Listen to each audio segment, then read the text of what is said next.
China's economic transformation over recent decades is truly remarkable. The nation has lifted hundreds of millions of its citizens out of poverty. This astonishing economic growth has in turn fueled its burgeoning global ambitions. Today, China stands firmly as a major world power, its influence stretching across every continent and into numerous international organizations. Beijing is increasingly assertive in shaping international affairs and global narratives. This profound shift is actively reshaping global politics. The international community watches China's subsequent actions with keen interest, as its decisions carry significant weight and consequences worldwide. Central to China's national narrative and its strategic ambitions is the island of Taiwan.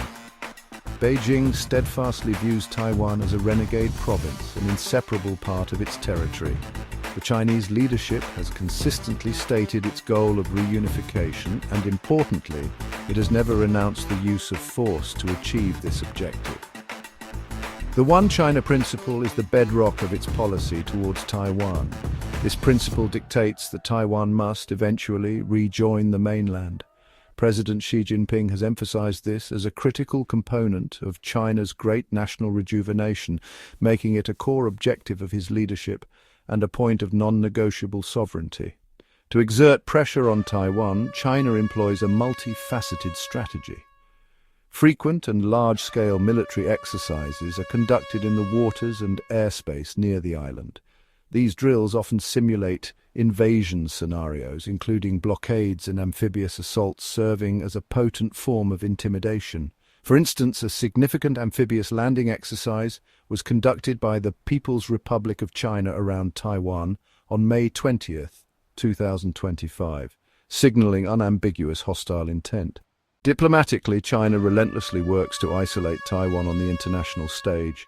It pressures other nations to sever official ties with Taipei and to adhere strictly to its One China interpretation, while also publicly denouncing Taiwanese leaders like President William Lai Ching-te for promoting independence. This persistent standoff over Taiwan generates considerable anxiety and instability throughout the Indo-Pacific region. A military conflict there would have catastrophic consequences. Such a conflict would severely disrupt vital global trade routes that pass through the region. The global economy is heavily reliant on Taiwan's advanced semiconductor manufacturing industry, which would be crippled. Furthermore, military action by China could potentially draw in other major powers. The United States, for example, has a policy of strategic ambiguity, but has also made increasingly strong commitments to help Taiwan defend itself. The delicate geopolitical balance in the region is therefore constantly under strain. The South China Sea is one of the world's most critical maritime thoroughfares. An estimated nearly quarter of all global maritime trade navigates through its waters annually. Beyond its strategic shipping lanes, the sea is believed to hold substantial reserves of oil and natural gas. China lays claim to approximately 90% of this vital sea. Its expansive claim is demarcated by the controversial Nine-Dash Line, a feature on Chinese maps that encompasses a vast U-shaped area. In 2023, this was reportedly expanded to a 10-dash line in some representations, a move seemingly designed to symbolically incorporate Taiwan more explicitly within its maritime claims, further overlapping with the exclusive economic zones of several Southeast Asian nations. An international arbitral tribunal, convened at The Hague under the UN Convention on the Law of the Sea, UNCLOS, delivered a landmark ruling in 2016. This tribunal largely dismissed China's sweeping historical rights claims in the South China Sea, finding them incompatible with established international maritime law. However, Beijing flatly rejected the tribunal's decision. It refuses to acknowledge the ruling's legitimacy and continues to assert its claims with growing assertiveness. Chinese Coast Guard ships, often accompanied by maritime militia vessels, maintain a strong presence in the disputed waters. They frequently engage in coercive tactics against vessels from other claimant states such as Vietnam and the Philippines. Confrontations in the South China Sea have become increasingly frequent and concerning. Chinese vessels have been documented executing close-quarter blocking maneuvers against Philippine supply ships. They have also deployed powerful water cannons against Filipino boats, causing damage and risking injury. In one notable recent incident, a Chinese ship was accused of sideswiping a Filipino government fishing vessel, escalating tensions further. In a display of defiance, civilian-led convoys from the Philippines, such as the Atin Ito This Is Ours mission, have sailed into contested areas to distribute supplies and assert their nation's sovereign rights. These missions are invariably shadowed and challenged by Chinese vessels, underscoring the persistent risk of miscalculation. The maritime tensions are not confined to the South China Sea. Further north in the East China Sea, disputes also simmer. Japan has repeatedly protested China's activities in this area. Specifically, Tokyo has raised concerns about Beijing's installation of new offshore oil and gas platforms.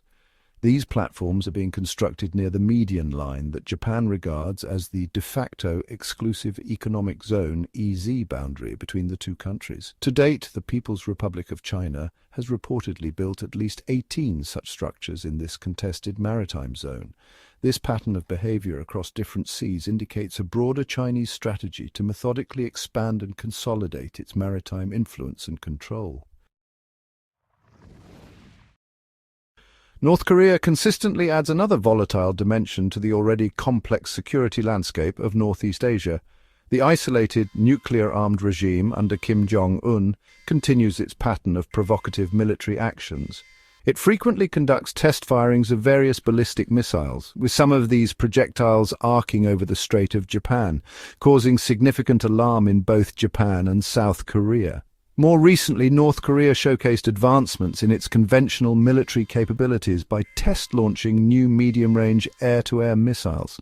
These developments, potentially benefiting from external technical assistance, further escalate regional military tensions and anxieties about Pyongyang's intentions and capabilities. Kim Jong-un is spearheading an ambitious military modernization program. This drive includes the development of sophisticated unmanned aerial vehicles, drones for surveillance and attack roles, advanced missile systems, encompassing a range of types and capabilities, remain a central priority for Pyongyang. There are persistent concerns within the international community that North Korea may be receiving technical support or components from both Russia and the People's Republic of China. Such assistance could significantly accelerate North Korea's weapons development timelines. Concomitantly, North Korea's trade and diplomatic engagement with China and Russia appear to be strengthening, potentially forming a more cohesive bloc that challenges US influence in the region. China's strategic influence extends deeply into South Asia, where Beijing is actively working to establish and consolidate its dominance. It employs a comprehensive toolkit that includes substantial economic investments, an expanding military presence, and carefully orchestrated diplomatic initiatives. The Belt and Road Initiative, BRI, serves as a primary vehicle for this economic statecraft. Through the BRI, China finances and constructs vast infrastructure projects across the subcontinent, from ports and railways to power plants. While these projects can bring development, they also risk creating significant economic dependencies on Beijing for the participating South Asian nations, subtly shifting regional power dynamics. Beijing maintains an exceptionally close and strategic partnership with Pakistan.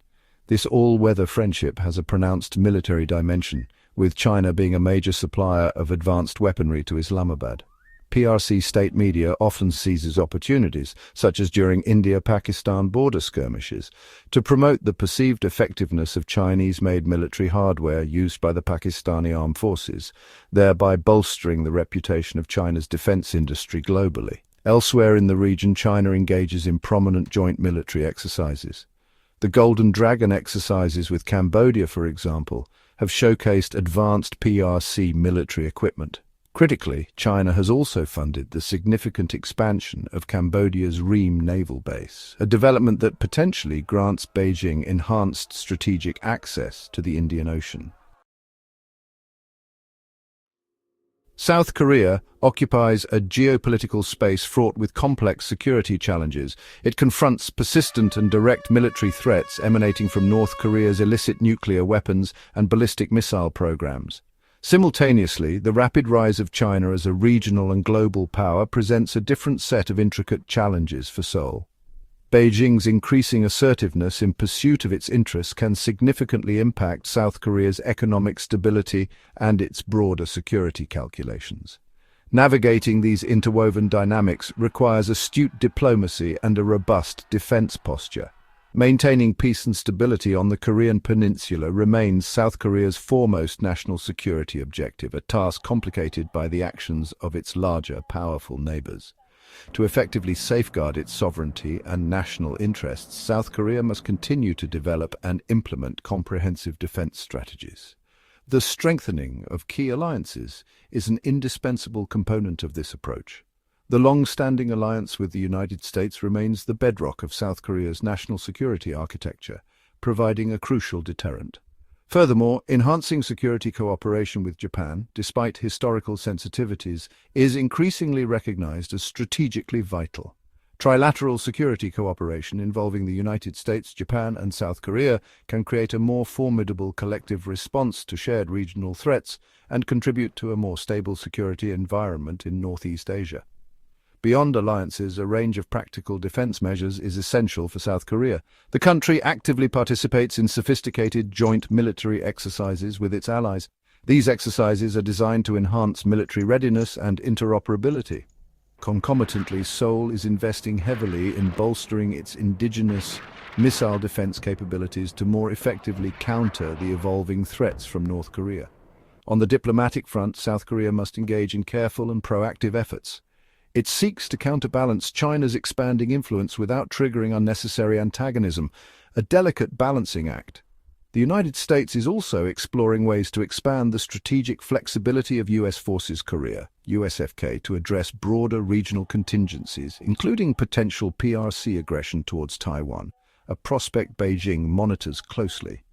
The geopolitical landscape across the Indo-Pacific region is in a state of continuous flux, characterized by shifting alliances and heightened rivalries. The acute tensions surrounding Taiwan, the unresolved disputes in the South China Sea, and North Korea's unpredictable behavior are all deeply interconnected phenomena. China's ascent to global superpower status is fundamentally reshaping the existing international order, creating both opportunities and significant challenges. The strategic choices made by nations like South Korea will be pivotal in determining the future trajectory of the region. Ultimately, the entire Indo-Pacific faces a complex balancing act, as nations pursue power, security, and prosperity in an environment where the paramount challenges are maintaining peace and upholding a rules-based international system.